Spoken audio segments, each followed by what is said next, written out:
കസ്റ്റമറിനെ സന്തോഷിപ്പിക്കണം, പേഷ്യൻസിനെ സന്തോഷിപ്പിക്കണം, നടക്കൂല. ഡോക്ടറെ, നമുക്ക് ആരെ ഹാപ്പി ആക്കാനൊന്നും പറ്റൂല, ആരെയും സന്തോഷിപ്പിക്കാൻ പറ്റൂല. സന്തോഷം എവിടെ നിന്ന് വരണം? സന്തോഷം എവിടെ നിന്ന് വരണം? ഈ കുശാമത്ത് എന്ന് വെച്ചാൽ എന്താ? കുശാമത്ത് എന്ന് പറഞ്ഞാൽ എൻ്റെ ഹൃദയത്തിൽ നിന്ന് സന്തോഷം നിങ്ങൾക്ക് തരുന്നു എന്നാണ്. ഒരു ഉറുദു ഭാഷയിൽ നിന്നുള്ള ഒരു ഡെറിവേറ്റീവ് ആണ്. ഇവിടെ നിന്ന് വരണം അല്ലേ? ഹൃദയത്തിൽ നിന്ന് നമ്മൾ സന്തോഷിച്ചാൽ മാത്രമേ നമുക്ക് മറ്റുള്ളവരെ സന്തോഷിപ്പിക്കാൻ പറ്റുള്ളൂ അല്ലേ? സ്വന്തമായിട്ട് ഉള്ളിൽ സന്തോഷമില്ലെങ്കിൽ നമുക്ക് എന്ത് ചെയ്യാൻ പറ്റും? ഫേക്ക് ചെയ്യാൻ പറ്റും. ഫേക്ക് ചെയ്ത് ചിരിക്കാനൊക്കെ പറ്റും.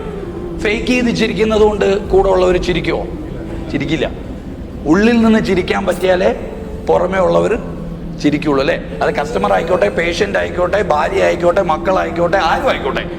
നമ്മൾ ഉള്ളിൽ സന്തോഷിക്കുന്നില്ലെങ്കിൽ നമ്മൾ അനുഭവിക്കാത്തതൊന്നും ആരെയും അനുഭവിപ്പിക്കാൻ പറ്റുമോ?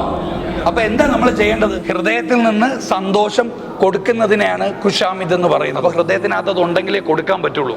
അപ്പൊ ഹൃദയത്തിനകത്ത് നിറയെ എന്താ വേണ്ടത്?